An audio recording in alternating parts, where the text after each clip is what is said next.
See, I think I'm ready, guys. Can you guys hear me? Is anybody here?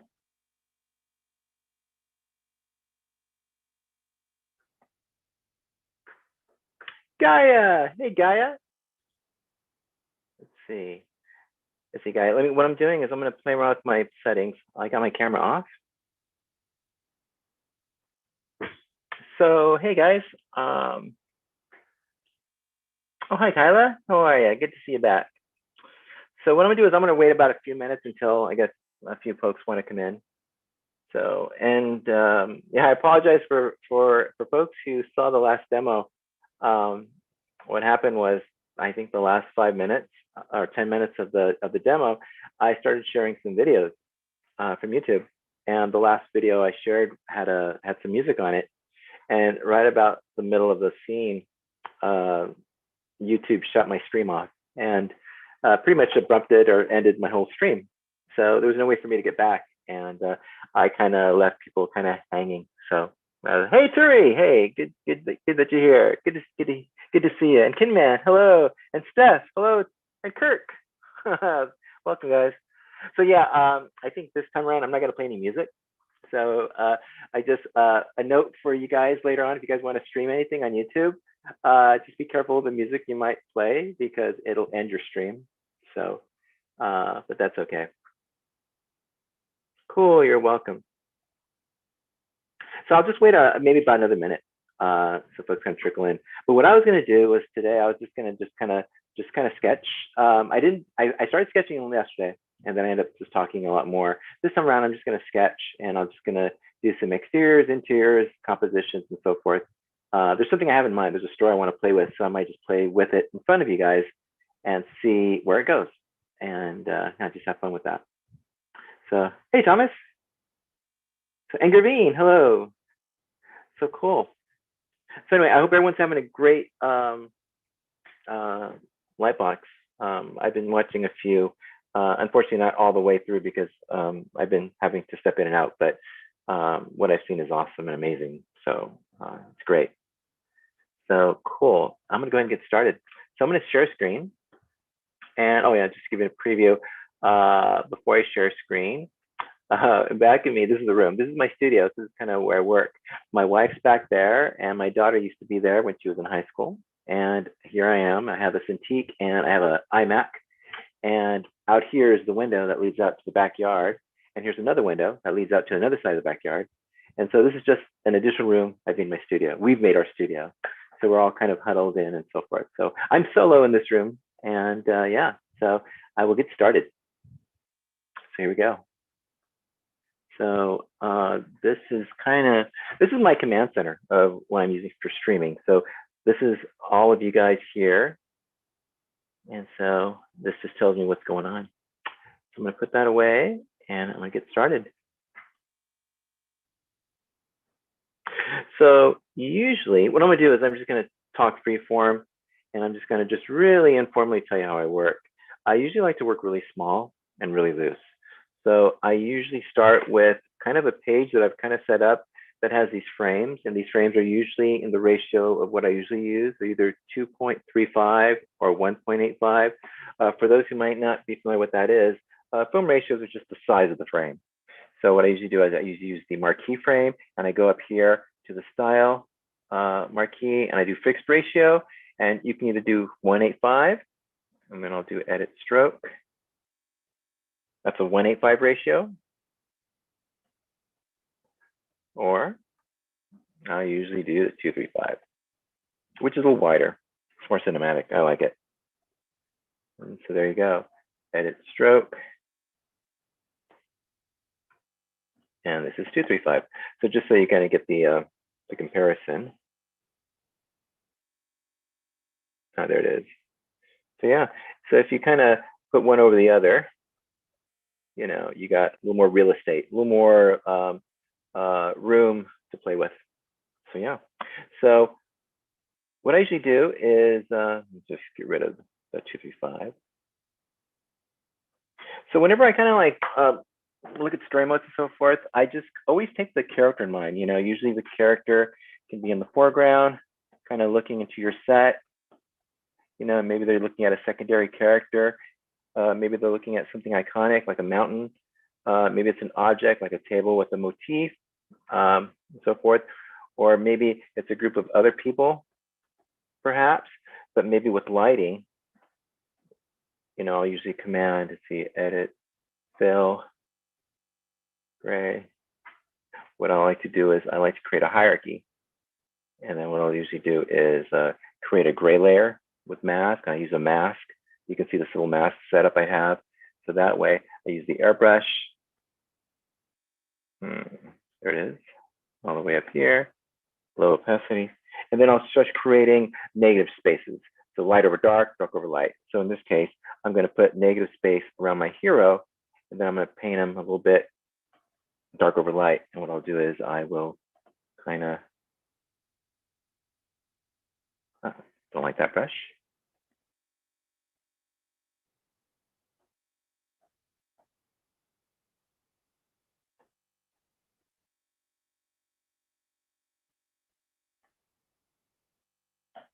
Maybe a shadow coming in. And then these guys, I'll probably add a little more value. So they pop out against the value a little bit more, but they're a secondary read. So if you blur your eye usually goes where the greatest contrast of light is. So maybe I might add a slight rim tone over my hero, perhaps. Maybe a little bit of information and so forth. That way, I'm kind of already preparing as I kind of work through this, what I want you to see first and second and so forth. I keep everything really loose. I work with grids and so forth. Let me just group this and take it out. Whenever I kind of establish land or just the composition of the ground, I like to use grids. If it's organic, it just kind of helps me establish the topography of the land and so forth. I might then start painting elements really roughly to kind of get an idea of what it is. I won't go into too much detail, but I'll usually like lumps and basic shapes to kind of frame what that could be. I'm creating a negative space, and say perhaps I'm going to, maybe there's a character coming out from the distance beyond this tree, perhaps. Maybe they're stepping forward. Maybe there's a little bit of shadow, so I'm going to create a little. And then maybe that could be a composition itself. Maybe I can add some foreground elements. Say there's a big tree up front. Let me make that more solid. Maybe there's a big tree up front. Maybe there's some vegetation, perhaps. Maybe there's a rock. Maybe more vegetation, vine. And then what I'll probably do is I'll create a filter, blur, Gaussian blur. And so that way, I'm kind of creating, you can still see it in the frame, but it's so far off the frame and just away from the focal center. It's kind of like along the perimeter of the frame that your eye sees it, but your eye goes past it, and it's going to go toward what's usually in the center of the frame. And usually what I created is, I created a negative shape right here. So my character is seen better. Shape within a shape. These are just great, simple ways to kind of get things in. Shape within a shape. Say I have my character here. He's behind a building.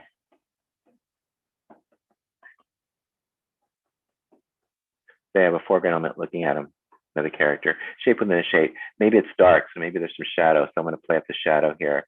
Maybe there's some lighting going on, so it's a little bit, maybe shadows casting on here. Maybe this guy is in the background, so he's going to be in silhouette. When I say in the background, I mean the foreground. He's close to us, and so forth. And so what I'll probably do is I'll just cheat really quickly. See, edit, fill, gray. This is, by the way, I usually do this as far as getting a really quick and dirty value pass. Nothing fine-tuned. It's just a quick way of me kind of establishing what's light, what's not, and so forth. So let me just do this, and then I'm gonna go ahead and work up some really quick story moments, a little bit more tighter, and I can show you what I'm thinking as I work. So let me do negative space. So maybe right here, there's a little bit. Oh, sorry about that. And there's my gray. Add the mask. And then I'm gonna put the opacity lower so I can control a little bit more. And then I can go back and forth with the mask.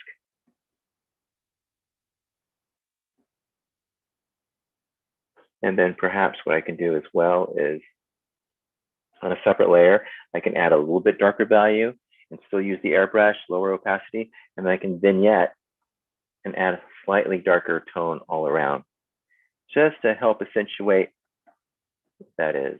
Maybe it's a little bit too dark, but yeah.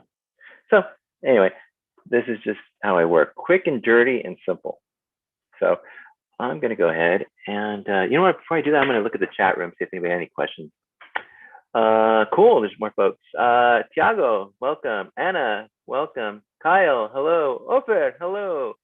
Let's see. Phil Lee, hey Phil. So Thomas says, do you like to design and compose the scene at the same time? Or do you normally design the environment and sketch compositions once you know the design? I do both. You know, sometimes I like to do, you know, if there's no characters, or if there's characters but no set, it's kind of like, cool, design the set, and then I'll kind of have that liberty to kind of design, and then I throw the characters in, just to kind of like play cinematographer really quick, like, oh, let's scout what we can see, and then vice versa. You know, I like working with both. Let's see, Phil, really glad to be seeing. Oh, thanks, Phil. So yeah. So guys, I'm going to just work and I'll just sketch away. What I have in mind is there's an assignment I give to my students, and it's based on Hamlin. Hamlin is just kind of like this character that I've kind of designed. It's kind of like a pig, and the pig is kind of, he's kind of like Porky Pig. You know, he's a little bit chubby, you know, stout. He's got small legs and so forth. And by day, he's a professor. And then by night, or usually when he's not working, he'll go to far off lands and travel, and he's an adventurer. He's in search of protecting ruins and so forth. Very much like Indiana Jones. In fact, this is just Indiana Jones, but Zootopia style. So it's an exercise I like to give to the students, so that way they can start creating worlds based on this character, and they can start working with a little bit of whimsy, because he's got such a, you know, a squat features, short legs, you know, simple features like that. This is my abbreviated version of Hamlin. With them, I usually give an assignment. It's like, give them an interior where there's a room, and then there's usually an exterior where it can be the outside of the room, where it's the exterior of the school, or it could be an exterior of the hallway. And other exteriors could be like the jungle. It could be the forest, or it could be anywhere where his travels take him. So anyway, that's kind of what I give him. So I'm going to go ahead and start doing stuff based on Hamlin. So I'm just going to freeform here. So I'm just going to see where it goes. So I'm just going to use, let's see, I'll like darken up a bit. So I'll just kind of create a grid, perhaps just somewhere where he can walk. And then I'll just kind of add another layer. So it looks kind of like a suggested dip. And then maybe there's a huge rock here. And then within these rocks, I'm going to create like overlap, but I'm going to create a rhythm, perhaps, that might be coming towards you. Maybe I'll suggest some vegetation. Maybe here there's a tree. You know, maybe there's some vines, perhaps. Maybe a little bit of porous elements on the rock to suggest what the materials could be. Maybe here, stepping. Maybe background trees and so forth, other trees, small roots. I'm going to have some vegetation that's winding. So it adds a little bit of variety. So not everything is vertical, you know, some haphazard, play with size frames. You can stagger them a bit, and then pepper things that are small and large, things that kind of branch out and so forth. So I'm just going to just have a little fun and just kind of see where this goes. I'm not really married to anything just yet. I'm just going to have fun. Everything's on the same layer. So I'm kind of limited to like what I can do and move. Ideally, you know, as you kind of add elements, you want to put them on a separate layer. So that way, you know, you can have the liberty to move them. But since this is all locked, that's okay. This is all free form rough. Let's just play with it. So I'm going to add some vegetation. And I try and use a little bit of perspective. Usually I'm trying to avoid like something that you're looking straight on. So everything is the same size, flat on, straight. So you're kind of looking at it. If this flower was like this against the wall, and then this is you looking at it, you're kind of like, this is the camera, straight on, no perspective. But our camera view is, this is the ground, this is the camera, we're looking at it from an angle. So we're seeing this from an angle. So this is far away and this is closer, correct? So we want to create like an ellipse that has those depth features. So that's the goal. So what I'll probably do is, as I'm kind of laying out the vegetation, I'm kind of roughing in what that could be. So usually the vegetation that's a lot closer is going to be skewed so that the sizes are bigger and so forth. You know, I might add different elements and vegetation. Maybe I might have things coming out, breaking the negative space.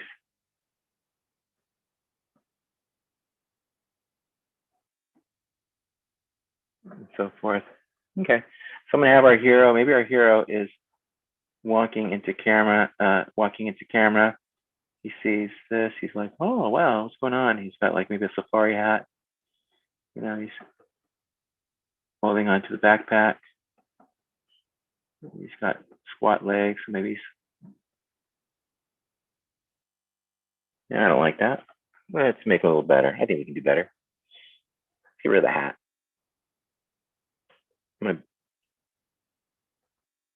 And then we'll have like one of those safari hats. Maybe it goes like that. Okay. That way. He's like so. Okay. So now what I'll probably do is on the trail, I'll probably add a little bit of pebbles, some vegetation. Maybe there's a slight hint of a trail, but you know, maybe this has been worn from other previous explorers that this is the dirt, right? And then as you go off the beaten path, things can become rougher. Maybe there's vines that are, you know, that have been growing on the side, roots, twigs, and so forth. Okay, maybe on the other side, I'm going to create this big tree. Oh, what I'll probably do is, first of all, I'm going to put Hamlin on a separate layer, so that way, at least the character, I can move around. So select inverse, select, reselect, select inverse. Cool, where's Hamlin? Okay, there's Hamlin, but I have him somewhere else. There he is. So let me take this Hamlin out. So there's Hamlin, cool. Okay, so there's, let's see, there's my background. So I'm gonna go ahead and just kind of lay in a huge tree in the back, you know, just to vary from the other stuff of the trees that are on the side here. And then I'll just kind of suggest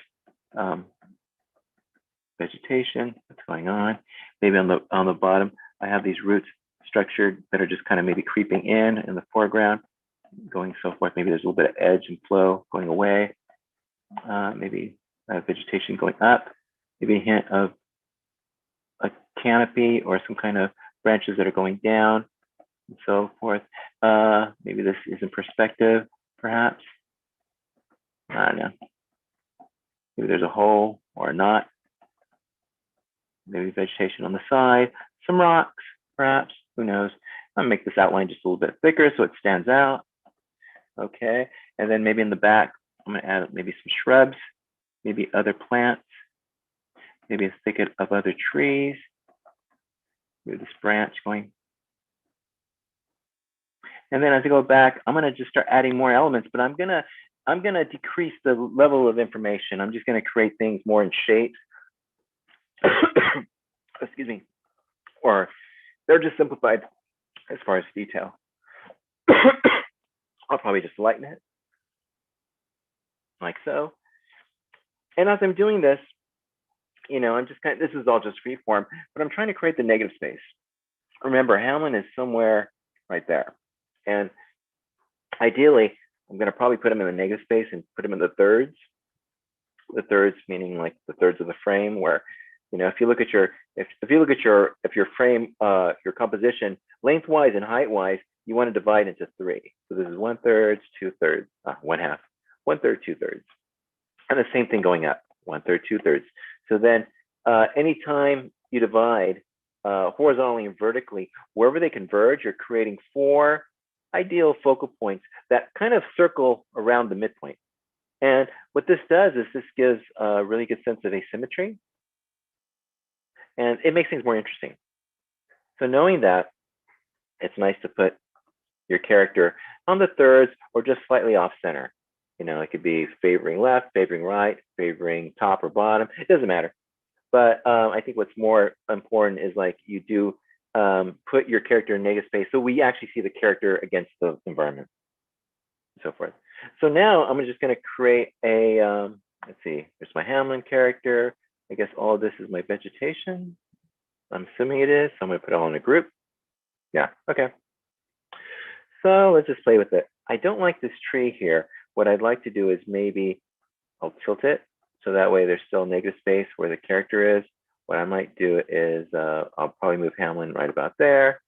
I'll probably add something in the background, perhaps, not sure. Let's see, maybe I might, I'll put it in multiply, and then I might lighten it just a little bit. Okay, and then with, you can do one of two things. Usually with your, I'm going to title this value so I see what it is. I'm going to color code it green so we can always find it. I can turn it off and on, cool. There's two things you can do to start carving out negative space. You can either create a mask, and then within the mask, you can take away or add your negative space. So basically, I'm carving out negative space as to where this is. Okay, for me, there's kind of less control. I mean, this is more of a simplified version of doing it, but it is a way of doing it. And then I could probably suggest a little bit of lighting as it comes out. I'm actually dropping the opacity a bit on my brush, so I do have somewhat a little bit of control. Everything is not solid and graphic, where I can just kind of start. Add the airbrush.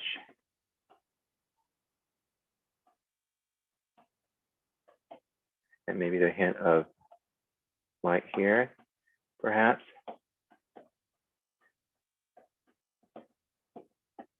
And then I'll probably on a separate layer, I might just really quickly do a little bit of darkness. Let me go a little bit darker. Oh, no. Oh, maybe opacity needs to be higher. Oh, I'm on the value layer. That's why. So that makes sense. Okay. So now I'm just going to airbrush this. And then I can start adding a little more darker value to the elements in my frame. So that way I'm suggesting the light is coming from the back. So everything hitting the light or directly facing light is going to be lighter, and anything going opposed to the light that's not facing light is going to be darker.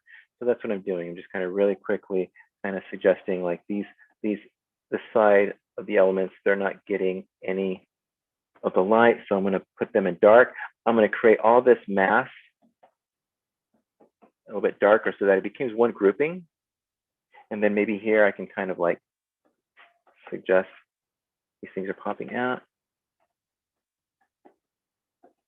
Maybe I'll add a shadow for our hero. And then what I may do is I'm going to put that in multiply. Then I'm going to just lighten up just a little bit. And then what I usually like to do is I would, at the end, I'll create a matte, a black matte. So I will go around my frame, I select the inverse, and then I fill it with black.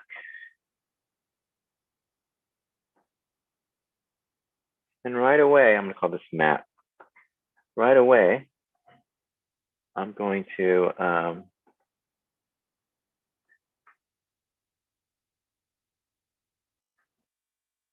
I can kind of get an idea of what it looks like.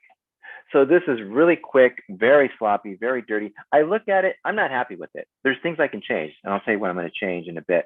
But at least this is a quick way of just throwing things down, creating space, creating an organization of what's foreground, what's background, and so forth, and so on.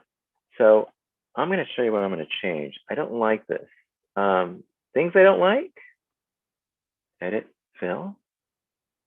What? Things I don't like is I have this element here, and then I have these trees here, kind of all bunched up in this origin. What would be nice if maybe there was more overlap, maybe a bigger plant here, and maybe I can have a rhythm of other plants kind of guiding the eye and creating a border or a vignette around the negative space. Same thing here, maybe more overlap, maybe indirectly the angle or the slight droop of a leaf somehow guiding the eye back in. that's kind of what I would do. Maybe I would kind of add a little more element as far as this coming in, maybe another one coming into scene like that, perhaps would be nice. Maybe on a separate layer, another foreground element where maybe I have vines coming and sweeping across the room. So, excuse me, across the frame, and then I would kind of give them a slight Gaussian blur for a cinematic feel, perhaps. Let's see, let's put the matte. Yeah. So anything that maybe cause a little bit of directional element and flow to this area. And then in the back, I would probably, because it's so negative, there's several things you can do. You can suggest that there is a lake or lagoon, you know, maybe there's this boat in the water, perhaps. And then there's the opposing side, and maybe back here is the iconic volcano or a mountain, perhaps, that he wants to reach. Suggestion of vegetation on the bottom. Let's see. So there's that. You can also suggest that the trail kind of goes and weaves in and out. So that way there's overlap, perhaps. Or maybe there's just a wall, it's just a wall of vegetation. So you can just overlap and then pepper in some trees, different shrubs and so forth, all overlapping to this space that's going this way. Maybe the hint of the bank of the opposing side. So yeah, that's kind of what I do. This is very sloppy, of course, because I didn't plan this. I just kind of went for it. But this is just more of an exercise on how I start and how I work. So I'm going to turn all this off. Yeah.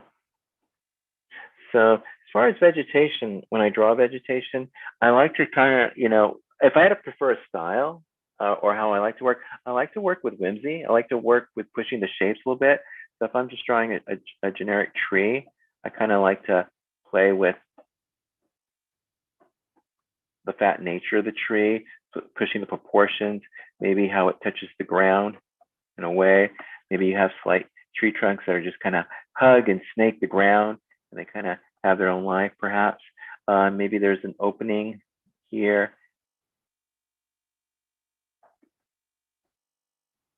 And you can just near the base, maybe there's a little bit of vegetation, flowers. Suggest a little bit as well what the nature of this tree is. Maybe the bark has a smaller scale to it and so forth. Maybe the tree elements or the branch elements, they go from thick to thin, and maybe they kind of then flare out at the top, perhaps. Maybe you want to suggest what's the vegetation, what's the leaf structure. So maybe the leaves have this kind of shape language, but they're all bunched up. So maybe you can kind of group them, perhaps. And then you can have some in the foreground, maybe some in the background. Maybe things are hanging in the tree.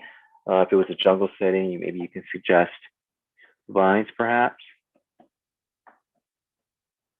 Maybe vines are coming down, come in, they knot, and they go.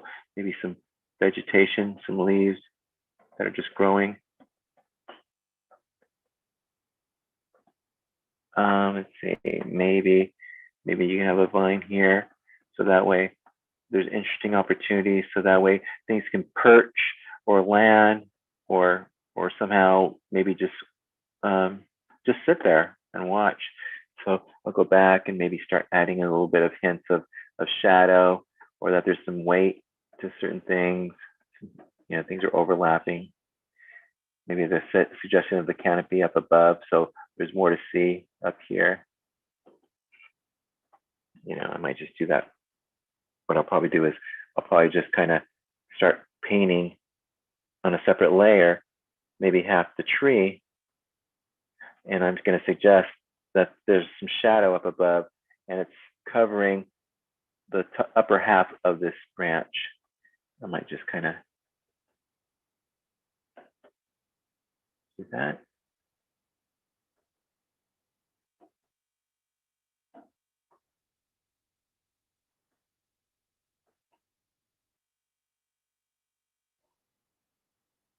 Maybe have this coming down perhaps. Start creating interesting shapes. You can have like interesting chunks. This coming in. Maybe this has an angle perhaps, or this kind of has this grouping, this shape like that. I'll put that behind. Maybe make that lighter. And then on a separate layer over all this, I might suggest the lighter suggestion of the canopy over it.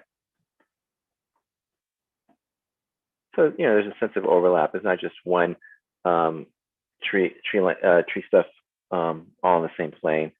Now this shadow here, I didn't, you know, I meshed my canopy along with this the shadow of the tree trunk. So let me just hit multiply. Okay, well, not what I wanted, but you know what? At least you get to see me mess up, and I mess up a lot, but that's okay. I'm gonna go with it, just play with it, and have fun.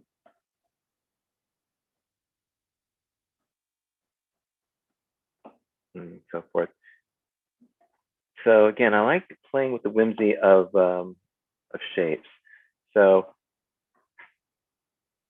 what I like to do is, you know, I like to play with tree sizes, and I like to compare them against other things in the same universe. Maybe you got smaller trees, perhaps, that kind of branch out. You know, maybe some have a very thick, and they go to thin. And then from here, you can play with the canopy. And then the network of this style. Maybe they have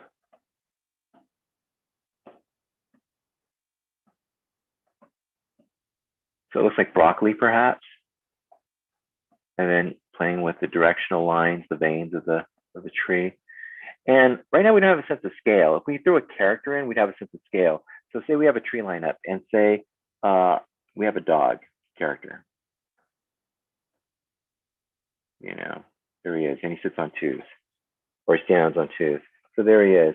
So there's the tree, and it's like, okay, the trees aren't so bad. So, but if we made this our hero just way smaller, then these trees appear huge. They're like redwoods. So I like to play with scale as far as like making these things monumental and just kind of making them super playful, super big. And it just makes them more grandiose, and so forth. Yeah, so if I was to refine this, perhaps.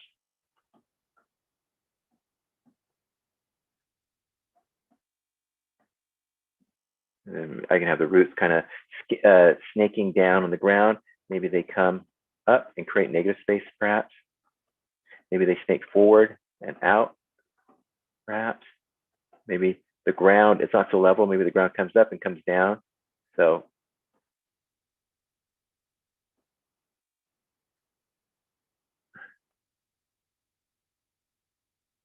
that way, if we look at our hero, where's our dog? Yeah, there's our dog.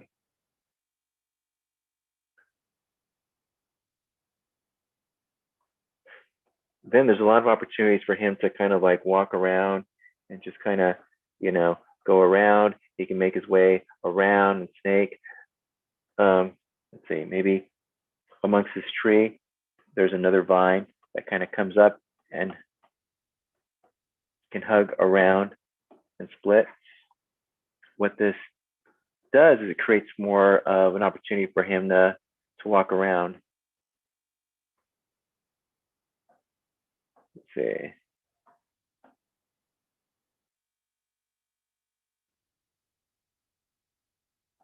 Let's see, change that from behind to normal.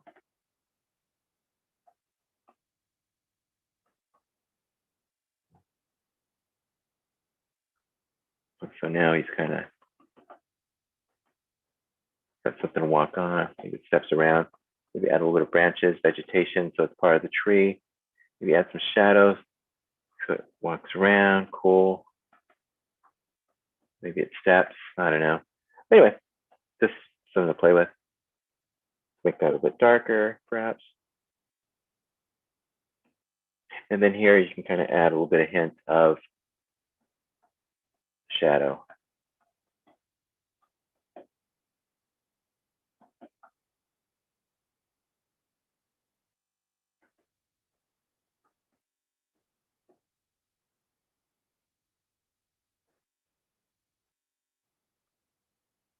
And so on. So yeah, if you want to fulfill the design really quickly, you can just kind of fill up the canopy.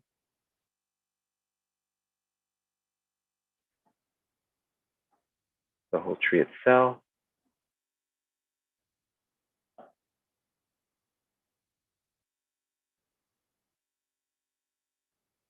Okay, I might lighten it. So multiply. Okay, and then I'll create a mask really quick. I might use this brush, and I will start carving out from the value. Oh, from the value. Let's see, is this it? No, there it is. So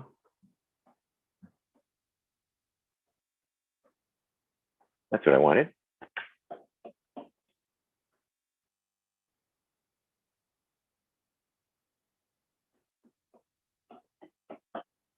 That could be. Yeah. So yeah, this is just how I work, really quick and dirty. Same thing for flowers, vegetation. I mentioned earlier, you can definitely make vegetation flat, so it's kind of looking at us, like so. So, for example, say these things are growing straight up and looking at us, and we're just happen to be walking across through. That's fine. It's like a sunflower. So basically, if the camera from a side angle is going this way, there I am, or there's the character kind of walking toward camera, and there's the sunflower. So we're seeing this. That's fine, but there's no depth. But as soon as perhaps we start turning the sunflower in perspective, maybe giving it a bow, or maybe we kind of have it turn and then we see underneath it. That has a little more dimension. That's cool too. Maybe we can kind of do both, so that way we have it's tilting this way, and then maybe it sags. Maybe we get a hint of that it's coming in perspective in and around. Maybe we see the hint of it in the back. That I think is cool. You're kind of adding more dimension to the flower. You're making it less flat, and that way we can see either underneath it, on top of it, tilted on an axis, or just a variation of we can see the top and bottom and so forth. So that's always nice to kind of achieve. It also based on the style of the show, but that's kind of how I like to work as well. So you know what? Let me go ahead and start looking at the questions. I'm kind of just drawing here, but cool. Anybody have any questions? I'm going to look here at the chat. Do you like to design and compose the scene at the same time, or do you normally? Oh, actually, that was Thomas's earlier question. Yes, I like both. Kinman, do you have any favorite animation principle-friendly cinematographers you recommend learning from? Favorite animation principle-friendly? I'm not sure what that means, but there's a lot of cinematographers I suggest looking at. Conrad Hall is really good to look at. Let's see. I'm blanking out right now. Storaro is also good to look at. Let's see. Fincher, any of the Fincher movies are really good to look at. Anything Ridley Scott does is great to look at. As far as composition, anything Steven Spielberg does is really good. Gosh, I'm feeling so bad. I'm blanking out on this great cinematographer. I'm having a brain fart, but he was the one who works. He works a lot with the Coen brothers. He also helps kind of consult with DreamWorks as far as like the How to Train Your Dragon movies. Cinematographers.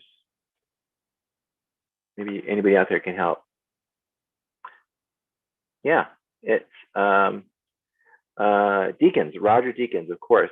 Roger Deakins is wonderful to look at as well.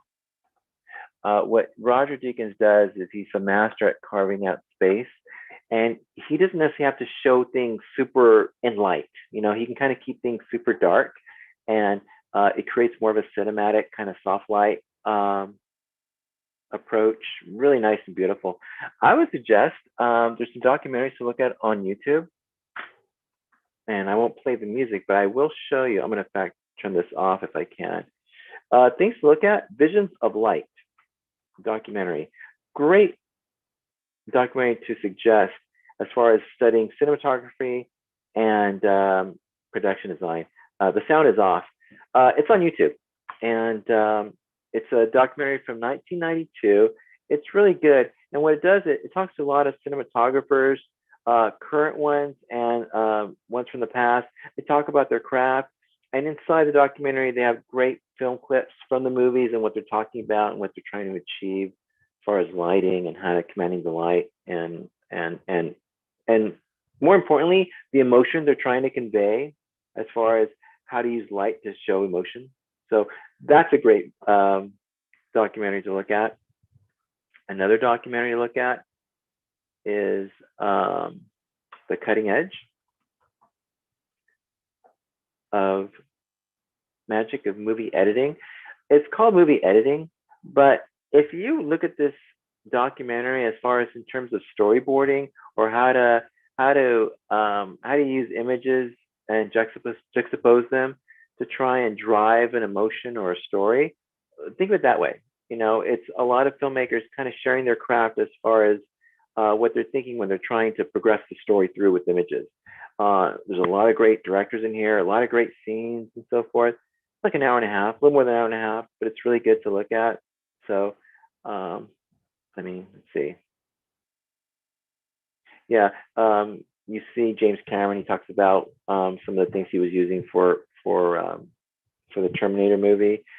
Quentin Tarantino is also here. There's a whole bunch of directors in here, so I highly recommend looking at this documentary. So yeah. Let's see. I'm gonna go back to the chat, see if anybody else had questions. What Photoshop brushes are you using, and are they available for download online? Yes, I use. There's several. I don't really have a lot of brushes. I basically use the standard pastel brushes, which are just these, and I kind of drop the opacity or I angle them. I also like Shayun's brushes. His brushes are awesome. They're right here. They have a really cool flow to them. They have a little bit of grit and kind of texture to them, which I really like. You know, I like to drop the opacity a bit just to kind of make it look like it feels like a pencil. But Shayun's brushes are available online. I think they're $10. So I'm not sure. Let's see, Shayun brushes. Yeah, it's on Gumroad. So if you go on Gumroad, you can buy them. Yeah, these are exactly the brushes I used. Really cool, really nice. I think you get a set of 10. And then he also has, I think, a video included on how he uses them and so forth. And I think it's on YouTube as well, the video. But really good. I highly recommend these. Let's see. So hey Thomas, how are you? And Alex, how you doing? And Nothing Fits Here, hello. So Nothing Fits Here says, question, what Photoshop? Oh yeah, I'm sorry, I just answered your question. So yeah.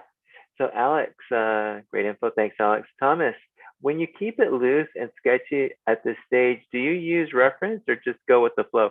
Kind of both. You know, usually if I'm looking at reference, let's see, I think I had something up here. Let's see, reference. Yeah, say for example, I'm in a movie, and this movie takes place in Venice, Italy, and say there's a scene where they have to ride through the gondola through the many turns and avenues on the water.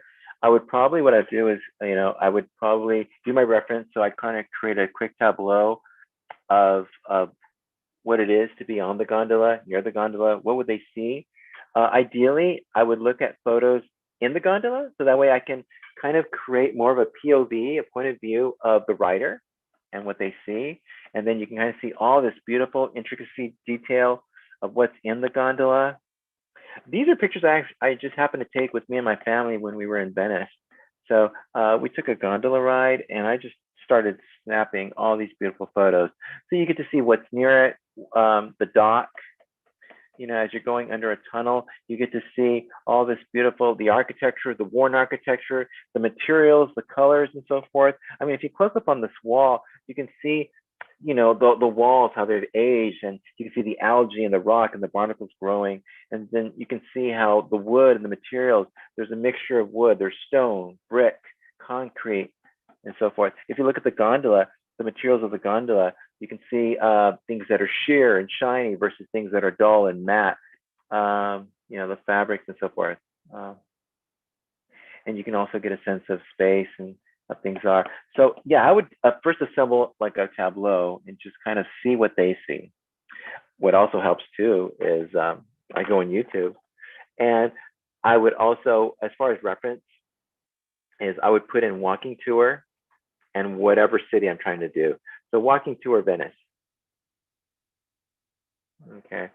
So what's great is I would, these are great as far as like giving you a good idea, a point of view, eye level usually, because you're, you know, a lot of people like to videograph where they're walking. So it's usually at eye level, at the character's point of view.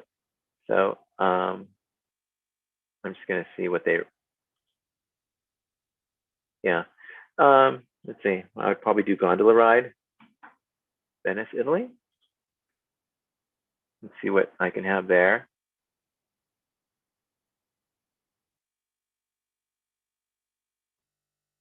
So what's great is, I mean, these kind of offer the next best thing. If you can't really be there to do the reference, this is the next best thing. You know, you just try and borrow someone else's viewpoint, so forth.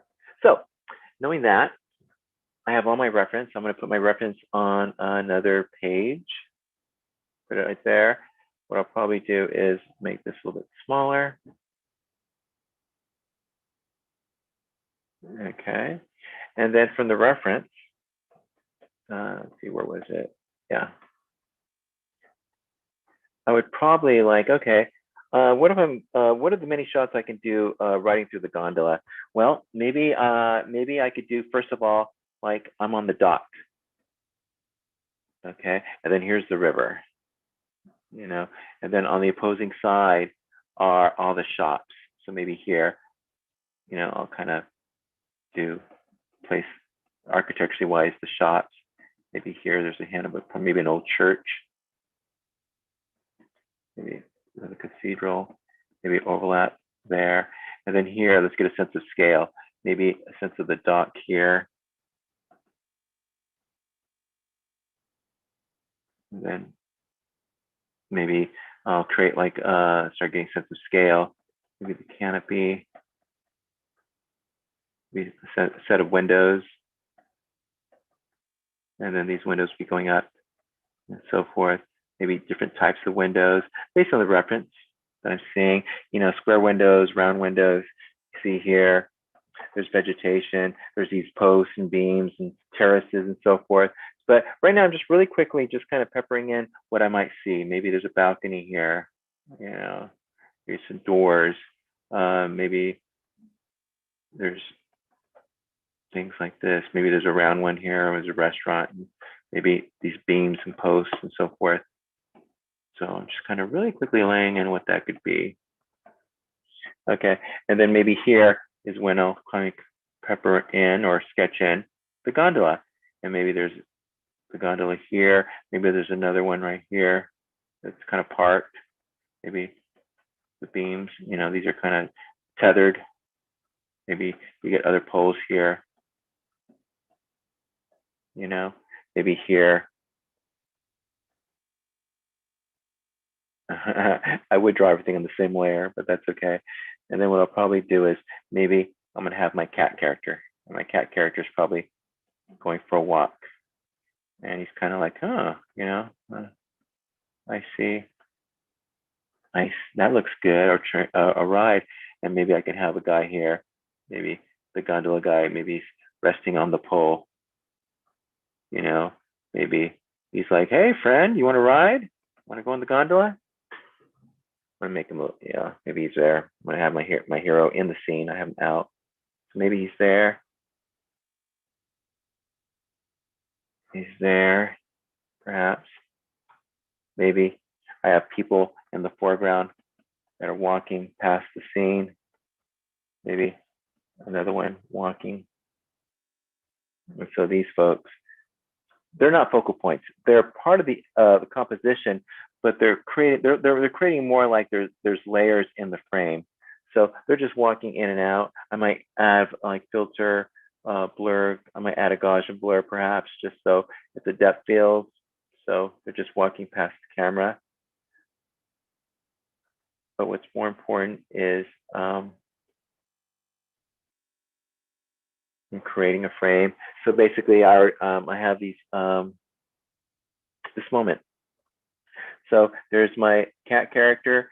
He's right there, and they're talking. Maybe the next moment could be. I'm just quickly just play with this. You know, maybe here's the dock. Here's the other side of a storefront, and so forth. Here's the feed of people passing by, and maybe here's the plank of the boardwalk. So I'm going to put that lower, and then I'm going to have a low angle, and maybe he's kind of like, hey, I'm interested. How much is the? And then maybe I can have the guy, he's kind of like looking on. He's on the pole. I'm interested. So they're on the gondola. So maybe they're on the gondola. Maybe what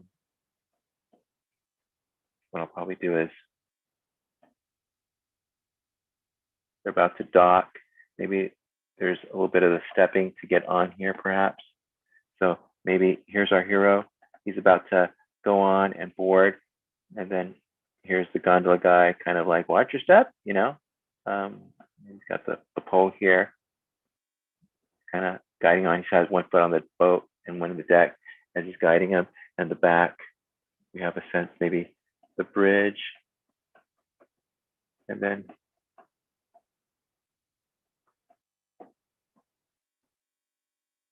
maybe the perspective of the river behind him. Maybe we have these poles that we kind of see. No, again, I always draw on one. That's okay. But anyway, I'm just really creating scenarios of what that could be. Maybe I want to go a little tighter so that way things aren't too cropped. So that's probably a little better. So now I have a little more real estate. Maybe the river, there's things, maybe other poles and so forth. And then from here, maybe he's on the gondola now. So he's there. Maybe here's the sky. Here's the gondola. Maybe on a separate layer. He's like, wow, I'm on the gondola. That's amazing. And in the background, we have the guy. He's like, singing as he's riding, as he's on the gondola. Maybe he's got the iconic shirt, and he's there. And then let's make it a little bit higher. And then with all this, we can kind of recompose so that way no one's cropped. So how do we frame this? Maybe he's there. So anyway, he's on the gondola. We have all this ornate stuff on the gondola, the cushions behind him, the water. It's right here, the wake of the water. Maybe they're passing a building. Maybe there's windows. In the back, there's maybe storefronts that you don't see. Maybe here's another avenue of the gondola. Maybe it's a busy intersection. And then right here is steps going through. They see a hint, another hint of what that could be. So shadows, perhaps. Maybe folks on the side. squash that a bit so it's a little more. There you go. That's better.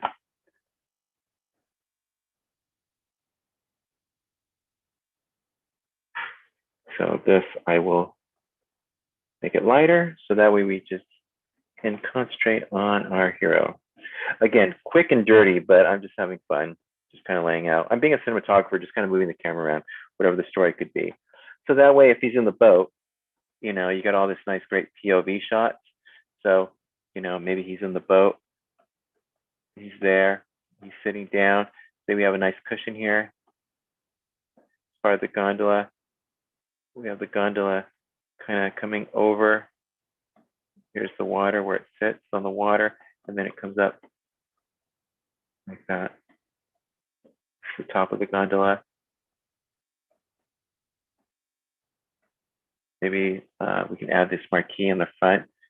These marquees, these interesting things for the reference, like for example, you know, there's like is usually a little statue, like this guy right here, a flag perhaps, so forth. So maybe I can add that as well. Maybe I could just kind of have a symbolic person, like a little idol. He's on a little stone. He's got a hat. Maybe right here, there's a little bit of the Italian flag flying.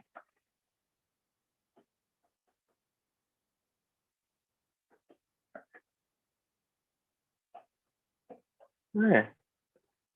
So again, let's kind of put all this on, merge it, and then let's recompose so it's a little bit smaller, so nothing's so cropped. And then let's put him here, and then we can kind of recompose. And as we recompose, maybe we can add more information, like maybe a hint of the gondola, the guy on the gondola, his legs are in the back. Maybe here's his pole on the water.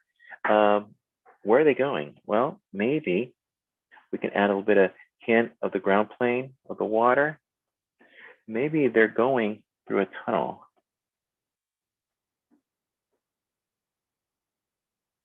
And then there's a crosswalk. Maybe there's a slight bridge. And then we have people and they're kind of waving like, hey, we see you. Hey, how you doing? They're crossing. They're going over to the other side. A hint of the stone, what it could be.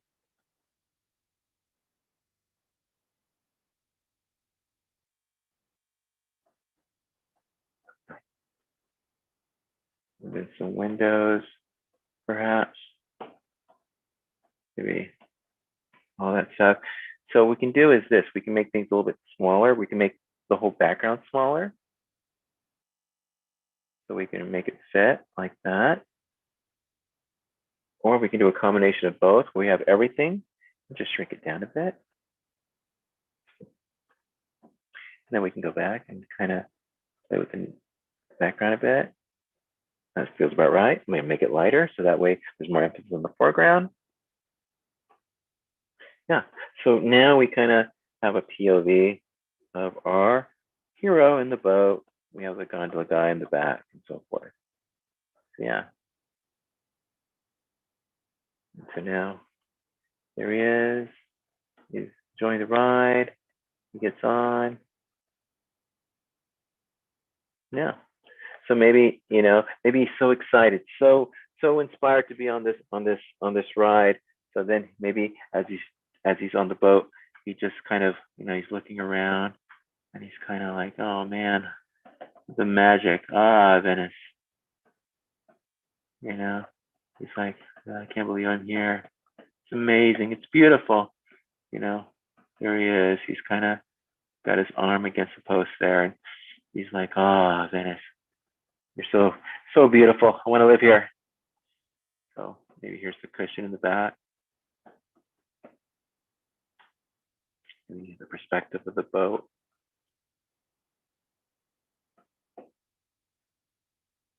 And he's like, I recompose. You know what? I can make it bigger like this. So it's just concentrate on him. And then I can kind of suggest in the background, that he's close to the building. So maybe there's a window here, perhaps. These classic windows. Maybe with a terrace, some vegetation of flowers. Maybe some stone, some brick. Maybe an ornate bridge that he crossed by. Maybe the wake of the water. Let's make that lighter. So that's one version. Or, you know what, maybe I'm gonna reuse the same drawing. Then I'm going to turn that off, make it smaller. And, oh, sorry. So maybe I put it here. So let's finish this.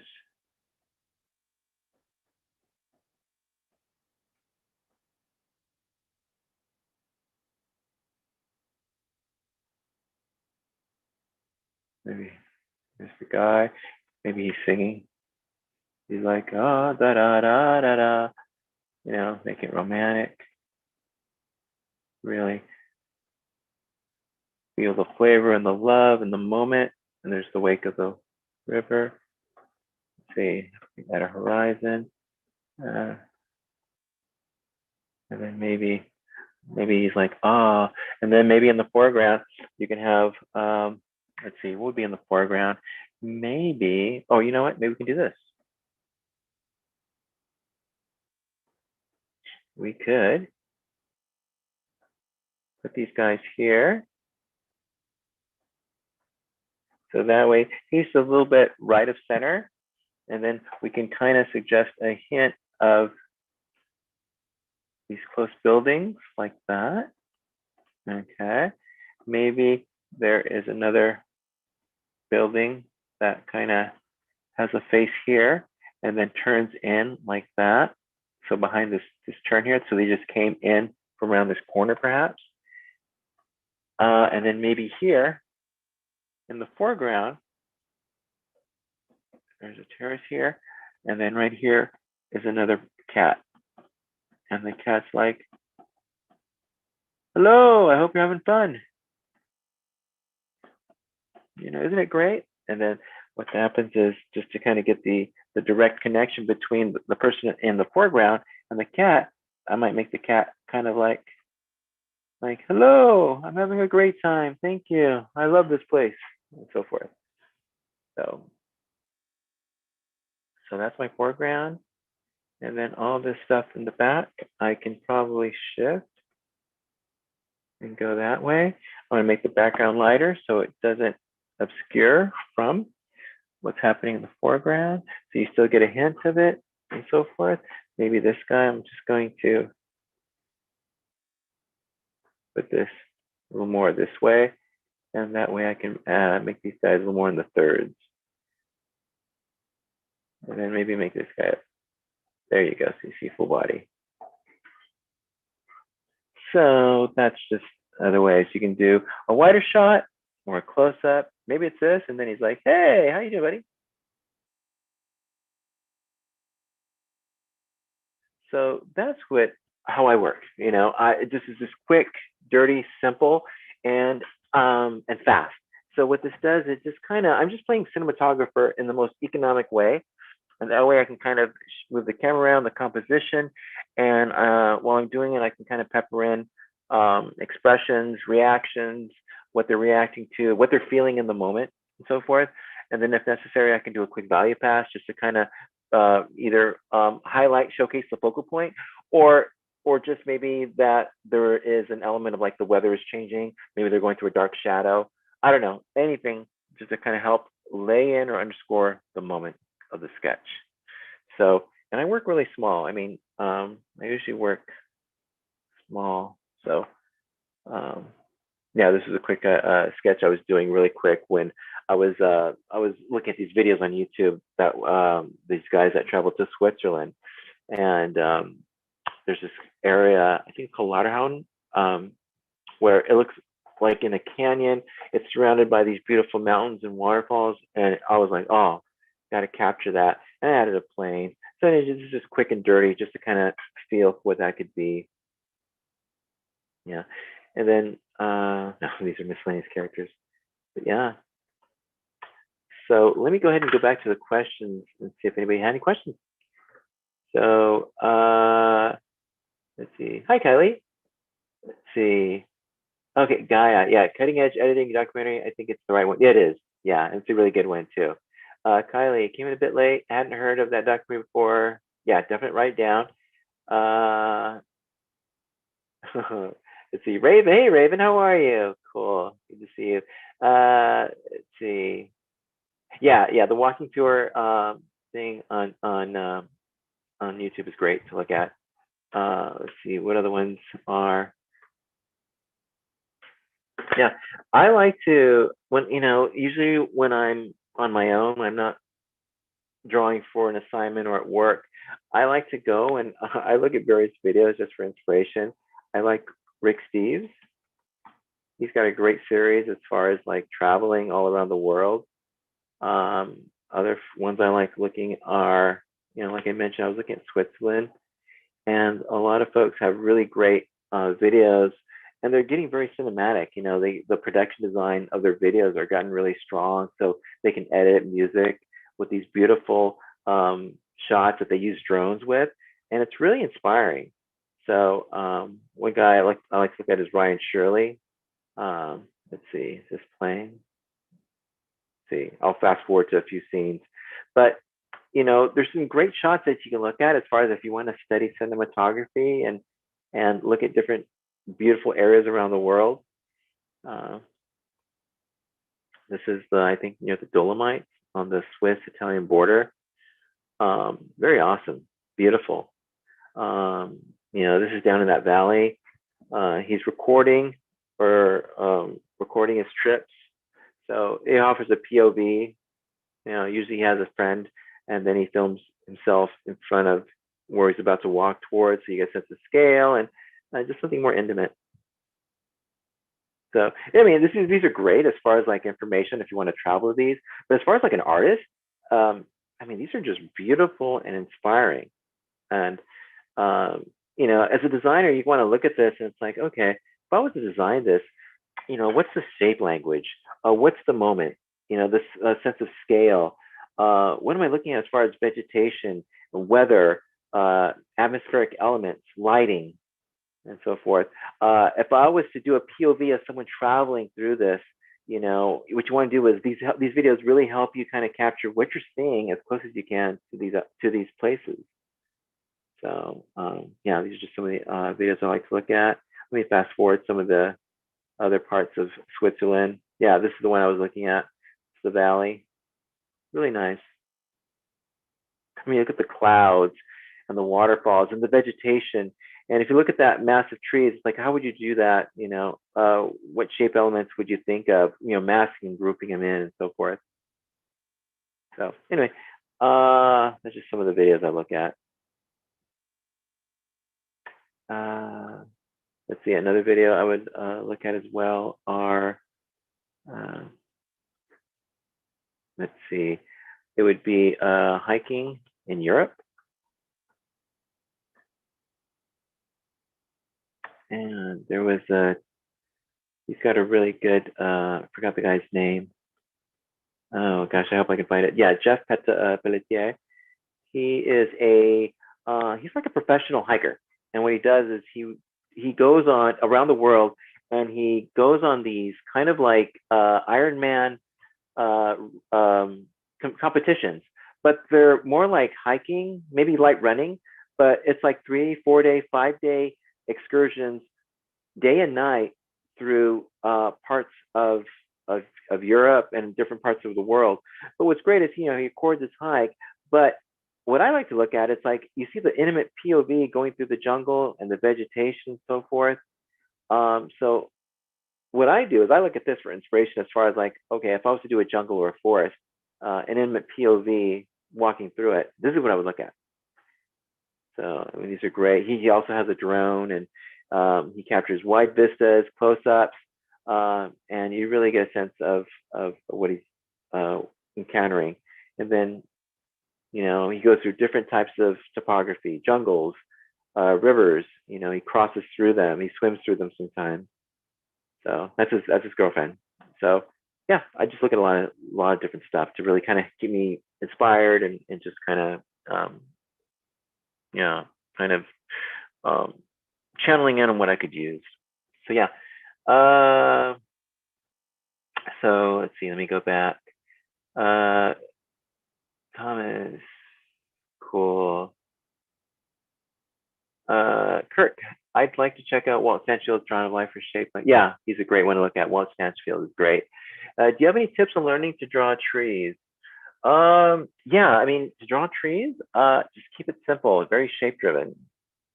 You know, I mean, you can use basic shapes. You know, you have to consider what are the parts of a tree. Usually, the parts of a tree, most trees, they do have a trunk.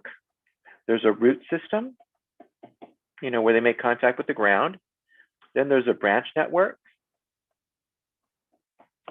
and then there's a within the branch network. You see how the branches kind of flare out to other smaller branches and so forth. And then also you have the canopy itself, the leaf structure or the leaf massing that fits on top of your branch network. So that is the parts of a tree. And let me just put this down here. Okay. So what I like to do is when you're looking at trees or any kind of vegetation, don't like look at it as though you're approaching like the anatomy of a tree, so rendered and that you have to draw every leaf or you have to draw every little bit of detail. What really helps is you want to capture or you want to break down, decipher, shorthand, reverse engineer what you see in terms of shapes. And then for me, that's like the best way to approach drawing a tree. You're trying to see the shape language. Let's see, I'm going to put in different trees here. Okay, I'll put in types of trees. Types of trees. Okay, so let's see what we have here. Types of trees. So let's see. We'll look at photos better instead of drawings. I mean that's pretty iconic. So if you see this, you know, look at photos and just break down what you see as far as shapes. This photograph, this tree in particular, it's already broken down into the most basic shapes. You see the canopy, it's like a half dome. The tree, the trunk itself is just super huge and fat. And then the branch network, it's hard to see because you got a lot of vines coming down. It's kind of obscuring what you see, and it's hard to see the negative space through the branch network. But what you do see are the branches kind of flaring out just a little bit. Let's see. Yeah, you can see here. So just kind of what you want to do is just kind of, I would like, you know, like start with a simple tree trunk. Okay, that's a simple tree trunk. It's just slightly making soft contact with the ground. And I would say like, okay, that's a bare tree trunk that is no branch network. Let's add small branch networks. Now, maybe the branch network, the branches go and they go into one direction and they kind of can branch out like that. Or maybe they come in and they weave and they kind of have a little bit of direction and element and looseness to them, perhaps, right? Maybe they go down. Maybe they flare out down like that, perhaps. Now, if they were to kind of flare out and go up, what's nice is to vary the sizes, you know, and don't make them symmetric. You don't want to do that. It's best to kind of add a little bit of asymmetry and vary the sizes and always play, try and get odd numbers out of it, you know, 1 to 3, you know, instead of symmetrical. You know, maybe have some coming this way and so forth.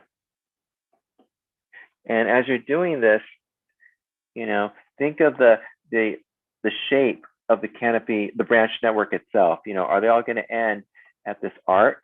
Are they going to kind of, you know, are they going to like flare out to this space? So you see this negative space that they're kind of flaring towards.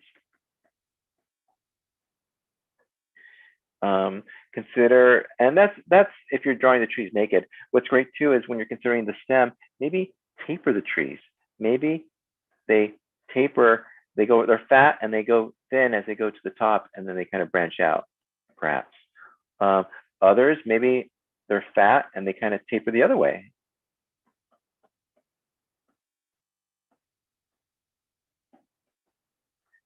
What's great too is to get a sense of whimsy. Really play up the proportion or the variant of like the thickness of branches to trees. You can get like I said here, it's like maybe you get a fat branch network or a fat stem network, and then you have really small branches going like that, perhaps,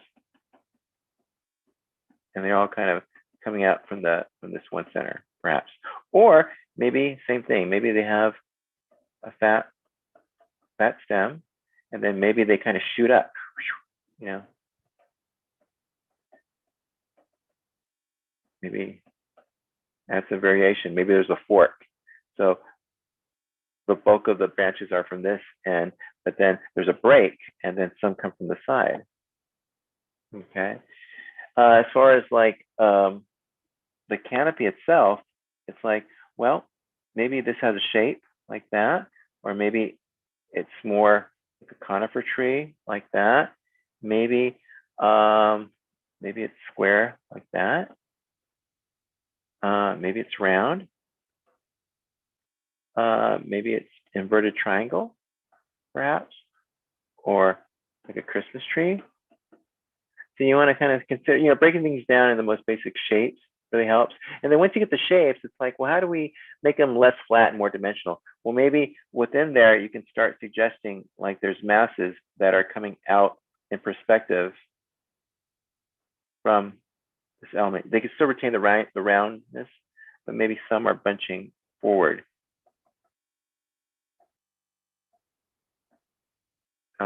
Maybe for this one, maybe you can suggest the same thing. There's groups, and then within the groups and clumps, there's negative space. So you can kind of see things kind of coming in and out.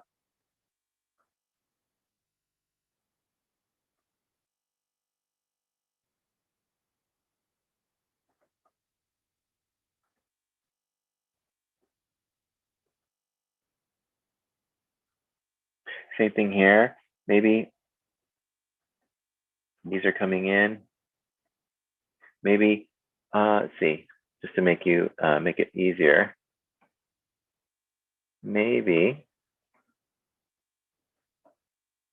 you got tree here, and maybe these come this way, and then maybe you're creating, instead of like a flatness, like, okay, there, and they overlap, that's fine. Maybe you add a little bit of rhythm to it. So let me redraw this so it's more clear. Maybe these are inverted like this, and you vary the spacing a bit. And within there, now you can go back and start playing in what this could be. A little bit of shadow, a little bit of weight, perhaps. Maybe a hint of the trunk.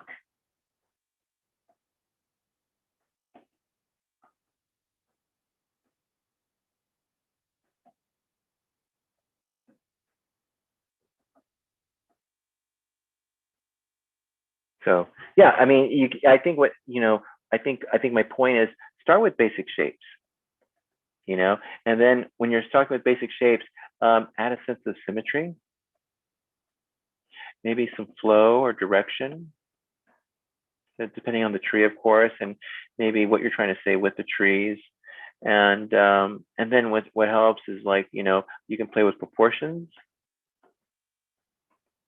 And with all this detail, what you're trying to do is try and find a shorthand, a sense of design where you're not rendering every little tree. I'm sorry, you're not rendering every little leaf or every little stem. What you're trying to do is, when things kind of group together, you're trying to find a designed shorthand way of I guess translating that information.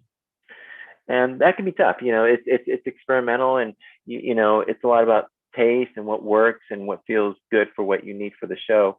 But a lot of it's just trial and error and figuring out. I know back in the UPA days, they would kind of do the simple cross section where everything was very geometrical, and then you saw it's almost like they had the tree, right? And they just kind of, they just had a saw, a buzz saw, and they went through. And then what happens is this part would fall off, and then what happens is you exposed the cross section of the tree itself. So that's what you see. You see a lot of this in Powerpuff Girls and a lot of UPA shows. Um, this kind of like abstract version of what a tree is. You know, you just see a very simplified take, leaning on abstract and simplicity and minimalism of what the tree is. So, it's great to look at too. It's based on the style and so forth, but it's a great thing to kind of to look at and study. So yeah, so hopefully that helped. So let me go ahead and see if any more questions. Cool. Let's see.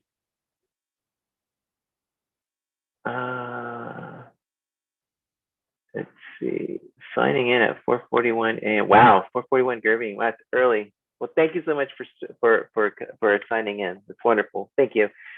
Tiago, question: when working on a story, do you do these explorations before a script or tied to a script, or do you do it loosely to suggest scenes within a movie? I kind of do both. I would kind of just do thumbnails.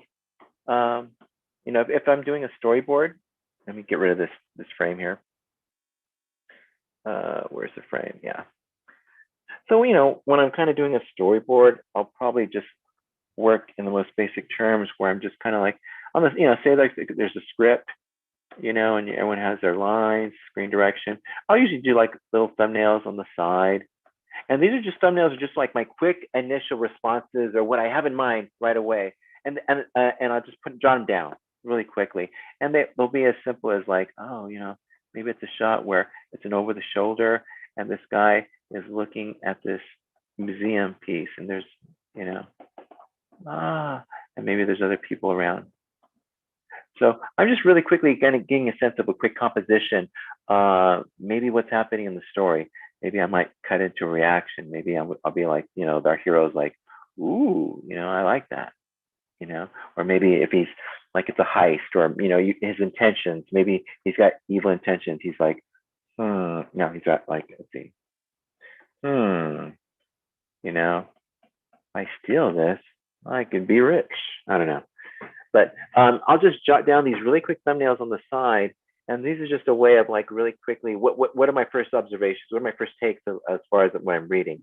And, it happens to everybody. When you read something, you're kind of having like these pictures in your mind of what you're seeing. You're kind of visualizing what these words are and what could be. So I throw them down right away as I'm reading this.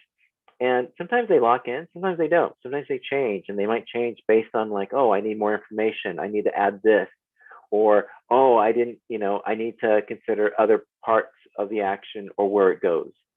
So it can change, but at least this is just a start. So yeah, to answer your question, yeah, I use thumbnails just like this when I board. So yeah, quick and dirty. So let's see. So cool. So anybody have any other questions? Otherwise I'm just gonna go ahead and I'm gonna just do something else. I'm gonna see if I can get a little more something finished as far as what this is. Oh, let's see. So Tiago says, but do you add the scenes outside from what's in the script? Like adding more scenes and cuts, like the cat and the gondola scene. Oh, I know what you're saying. Do I add new information outside of what's already in the story? I could sell it. I could pitch it if I think it might be a stronger version of telling the story. I mean, you can always contribute new ideas as long as it doesn't divert or kind of go off on what the director, what he or she has intended for the film. So I can always kind of suggest it, but if they don't take it, that's okay. At least I tried. But yeah, you can definitely do that. I usually just work with what's given. But if there's opportunities there where I can like, hey, what if we do this? What if you know, maybe I change the angle of what they have in mind, or I add an element that's not in the script. I could always do that. So yeah. So Steffi, hi Steffi. Question: do you have suggestions for drawing accurate perspective in storyboards? Not really. When you say accurate, I would say, don't be so accurate so it's like super detailed and rendered. Just use them for roughing out the land. This is what I mean. Um, say you have say you have your frame. Okay. So what I like to do is I like to kind of add a horizon line on a separate layer and add a VP. That's my VP. That's my horizon. And then from there, usually from your VP, you add your converging lines flaring out. And what you're doing is you're creating a grid. And then from this grid, you now have something from your heroes to stand and sit and walk either towards or towards us or away from us.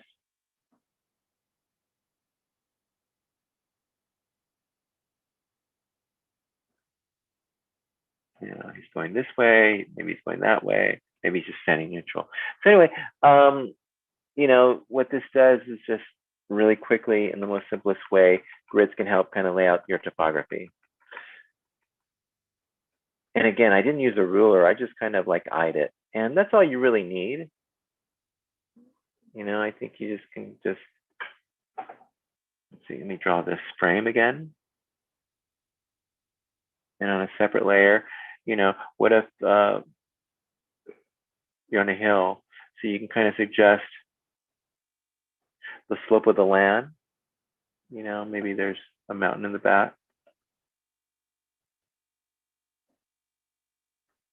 Birds, trees.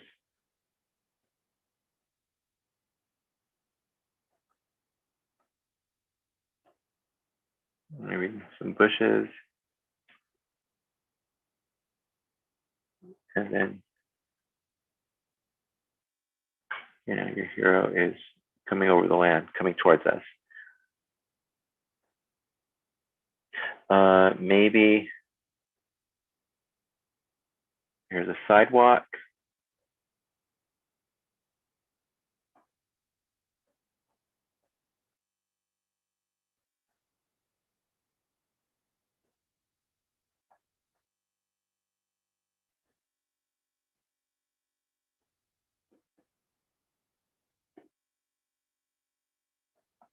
Maybe your street. So now you have someone walking towards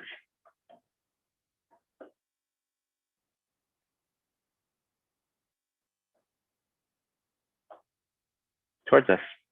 But again, simple grids.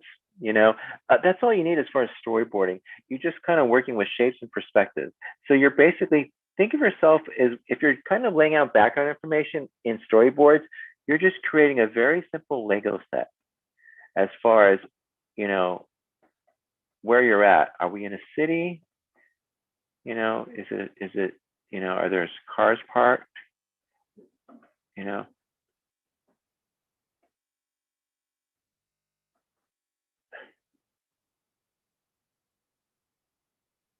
um is it a river? Like, you can still use grids. Maybe, again, maybe the ground is rocky and not so even. You can still suggest a little topography, maybe a slope of the land. Maybe there's a back tree like that, and then it's like, okay, maybe there's trees overlap. Maybe there's huge rocks. Maybe there's a river flowing towards us. Maybe there's a huge stump that's fallen, casting a big shadow.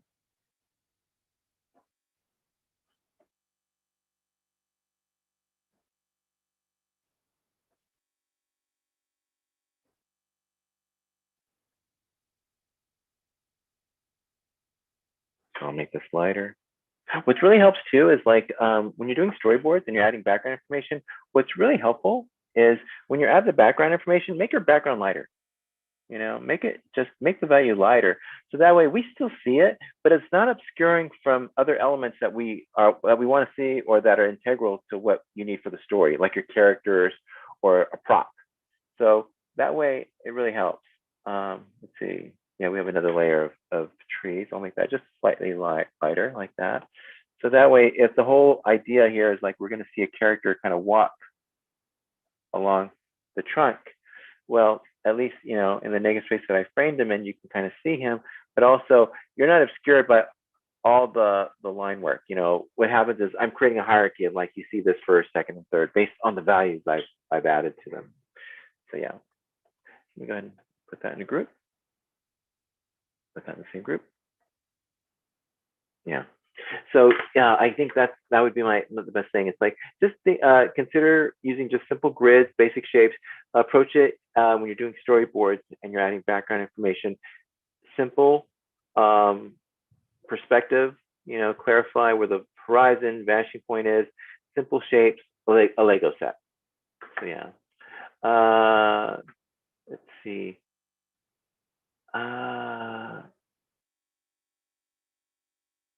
Question. How long do you normally spend on thumbnails, rough pass, cleanup, and final? Let's see. Usually, well, I guess it depends on what I'm doing. If it's for storyboards or for design. If it's for a design, usually depending on the project, if I'm, this seems to be an average, but if I'm doing like a background assignment, it can be anywhere between 2 and 3 weeks. So usually in week 1 is when I'll do reference, and then usually on the first or second day I'll do a lot of thumbnails, just to kind of start thumbnailing what it is, what's the space, what's your character in the scene doing, is there something behind them in the foreground, background, are they looking at something, I would just really quickly kind of approach in thumbnail form what it is that I might be designing or looking at or observing and so forth. So I usually do that in the first 2 days, 3 days, and then usually right here I'll have a check-in with my art director, and that way he or she, they'll come in and they'll take a look at what I've done, and that way they see the direction I'm going. He or she might give me notes, or they might say like, oh yeah, push this more, or maybe maybe there's story changes, so they're going to update me on what those are, so I can add them into my design.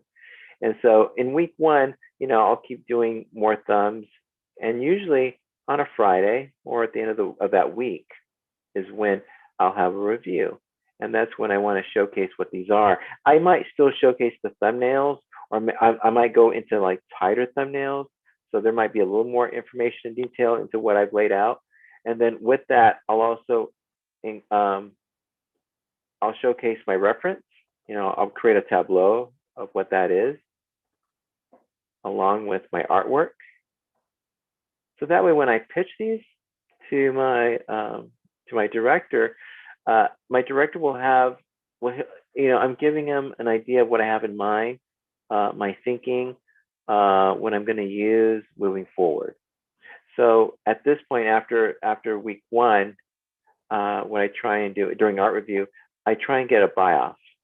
I try and see what the director likes, as well what they don't like. So this way, I'm getting notes back on what they feel is strong, or what they want to see more, maybe what they feel like I can just drop or not continue going forward. And then from there, usually it's week 2, is I do a lot of refining. I do refine, I incorporate the notes, and then I might start adding more detail. And then I work toward week 2, in the review, I try and sell this, try and sell further the drawing. And then based on that, then I might go tighter. I might do a value painting to a point of where I will then add color if need be. So yeah, I work small and I work forward. Um, it's a great way to kind of generate a lot of quick ideas and thinking in the early stages without going into detail. You want to save all that detail and all that information later when you know that it's been locked or that they like. It doesn't make sense to do that in the beginning because you know it's going to change. You know, your director needs to see it first so that they can incorporate or input their notes, their thinking, their ideas. So it's always good to stay loose and you know, let the conversation evolve where everybody can contribute things and so forth. Also, while I'm doing this, what you want to do is you want to say when you want to present. You know, this is week one. Say this is Monday, and you get your lunch. You know, you get your assignment, and then as you're working toward the Friday or whatever the review is,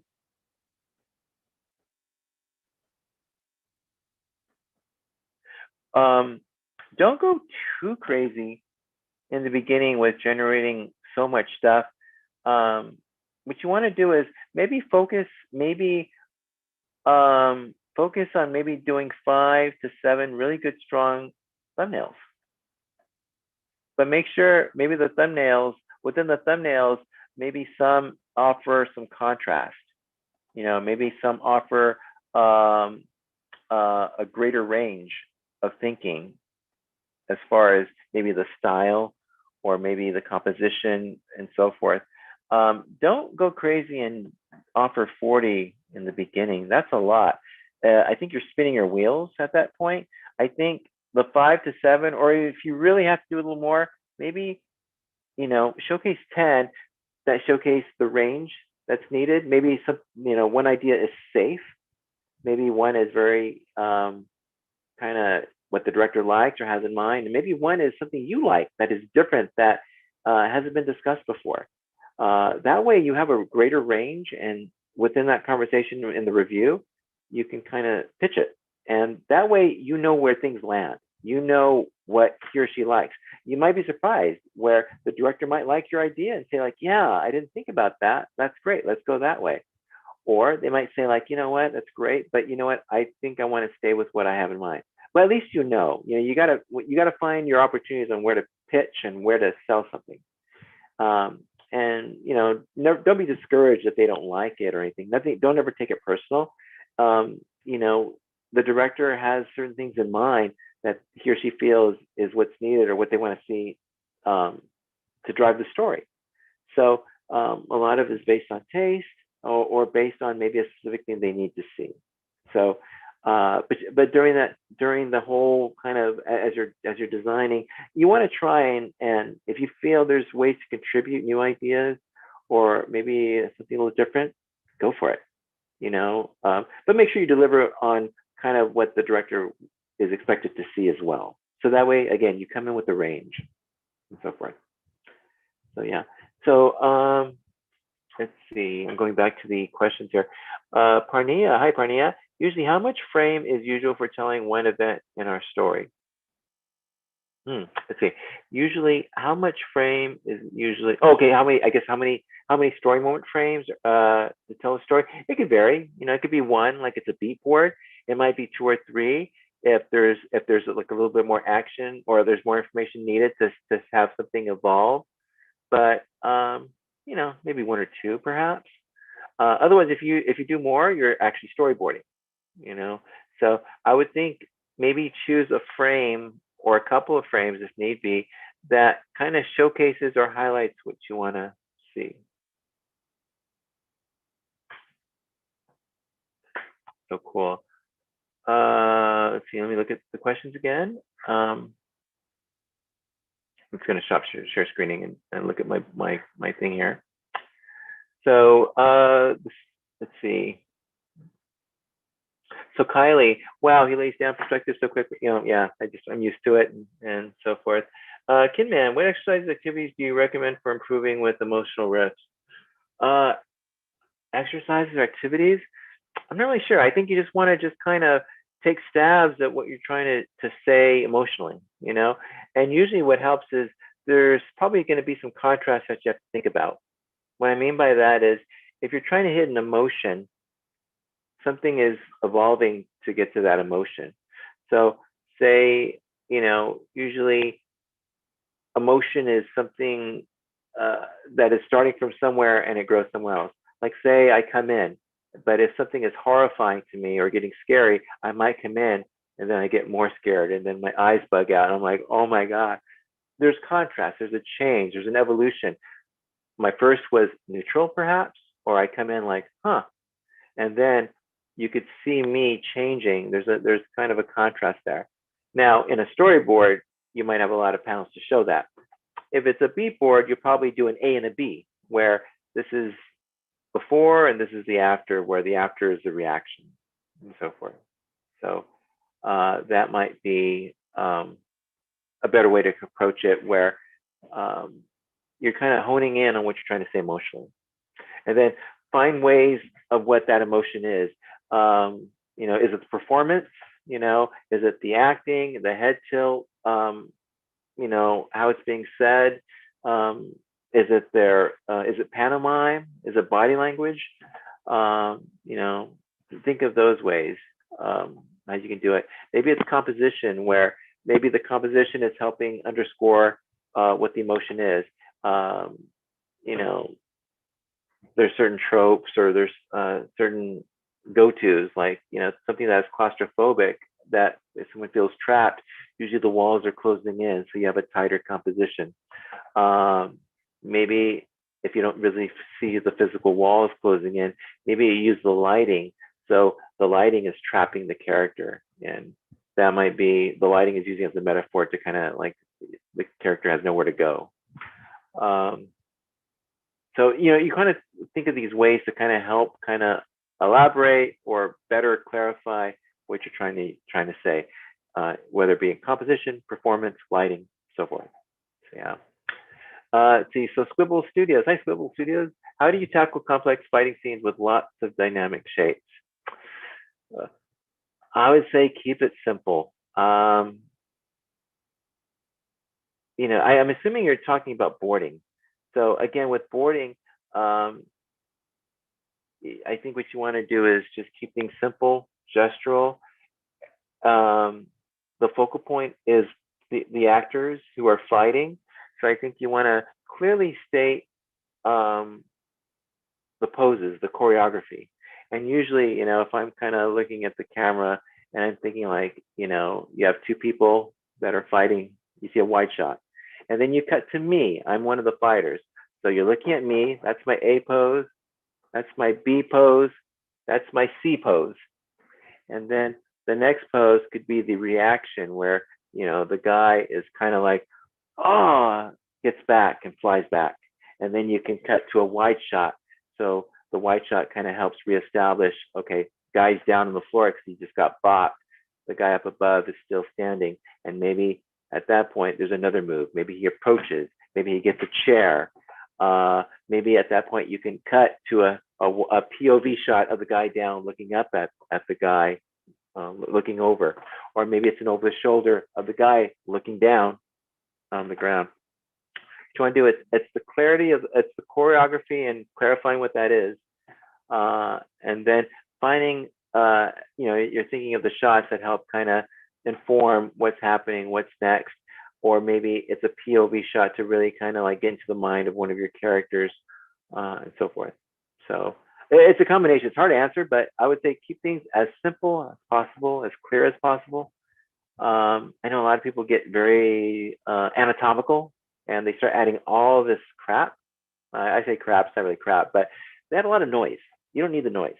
Simple, uh, um, simple ways of boarding is always the best. So yeah. Let's see.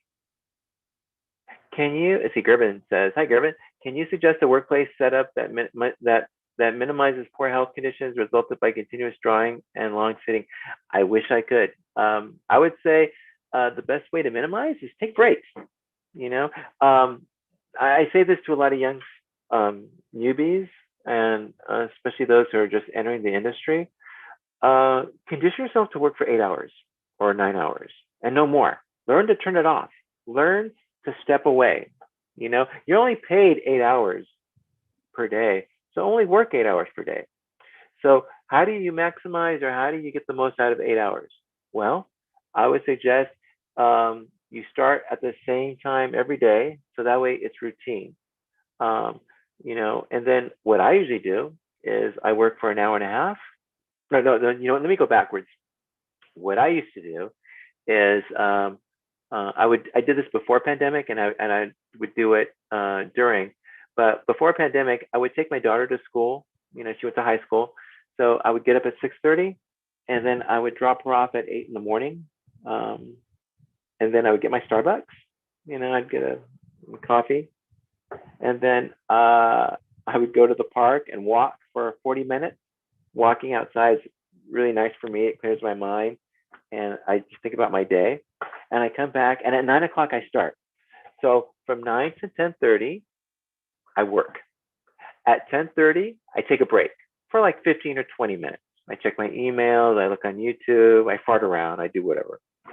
Then I come back, and then I work till about 12 or 12:15, and then I stop. I take an hour lunch. I always eat a lunch. I always take a break.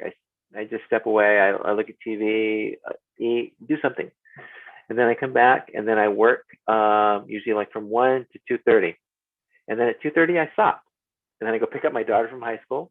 I have my afternoon Starbucks, and then I come home, and then I work till like 6 or 7, and then I try my best to turn it off. And what you want to do is during the day, set up little milestones.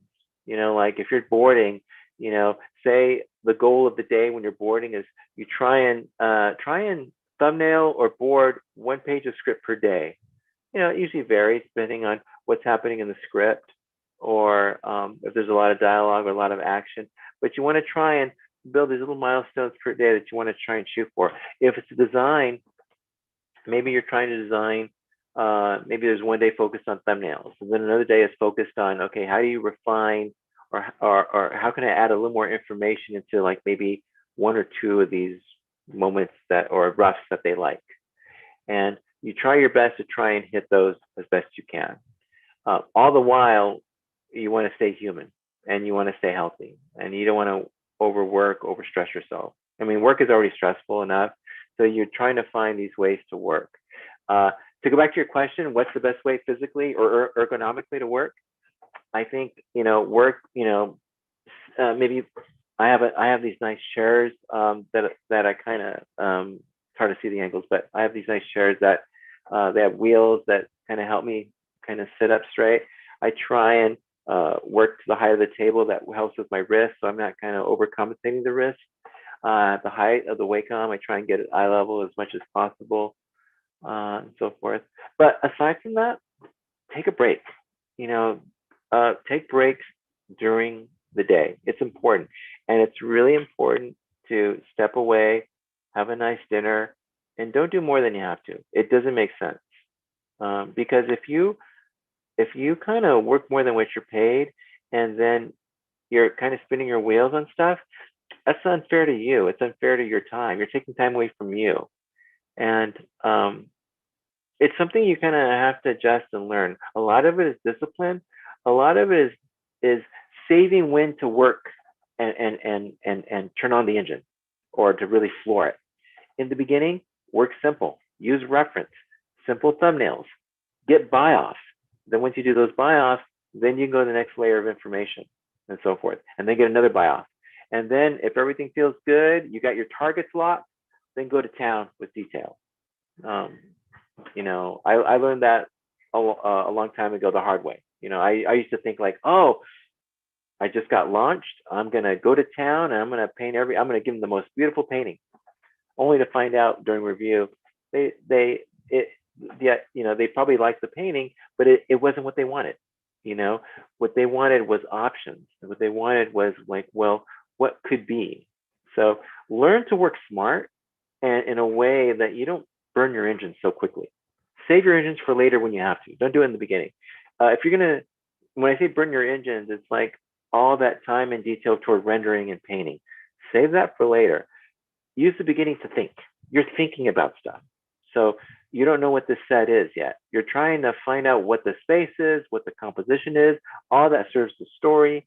And then you also want options so that way the director, he or she might like, oh yeah, I didn't think about that, so forth. You're trying to focus on that first. And then once you kind of feel good, then you can go the other.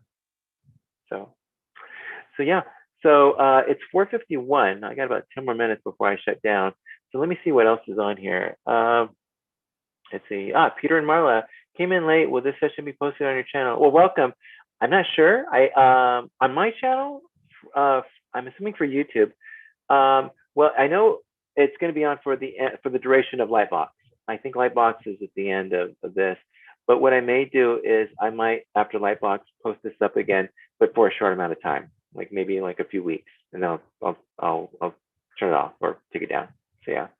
So Greg, hey Greg Dolan, hi John. I practiced boarding some existing movies and want to work some samples from scripts. Any recommendations? There's a lot. I would say, yeah, focus on little sequences, and I mean,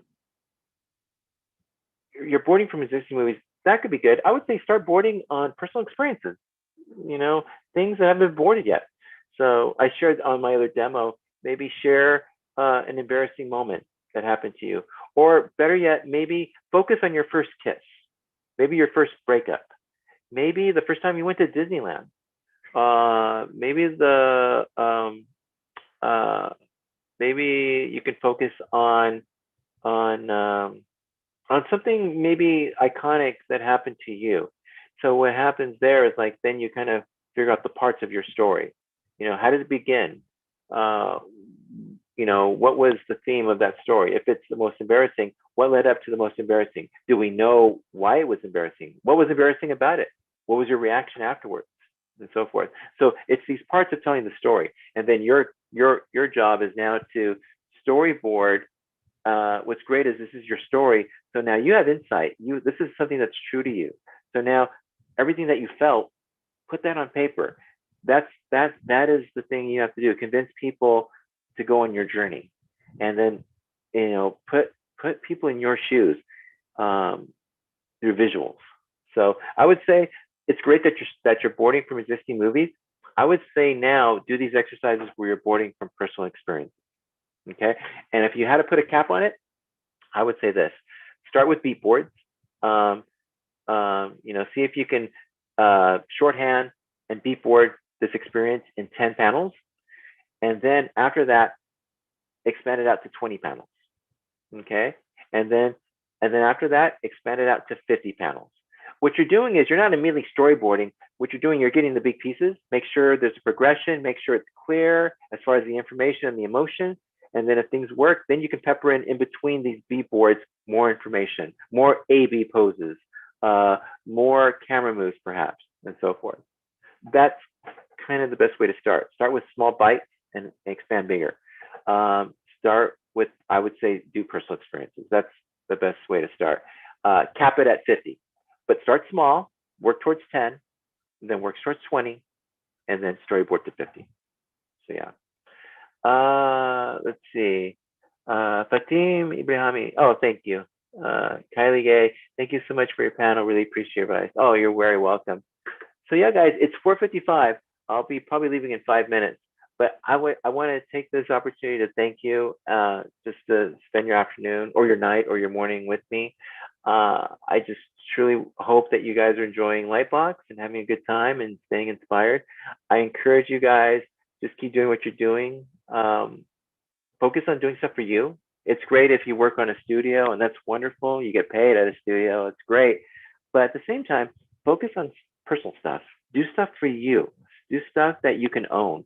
Because at the end of the day, if you work for a studio, you don't own that. They own that.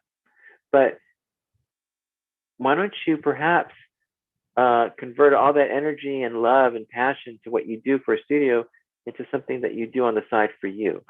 So that way, it's your story, and it's something that you can share with the world. It can be in the form of a storyboard, a graphic novel, a book, anything. It could be sketches. I don't know what it is, but do something for you.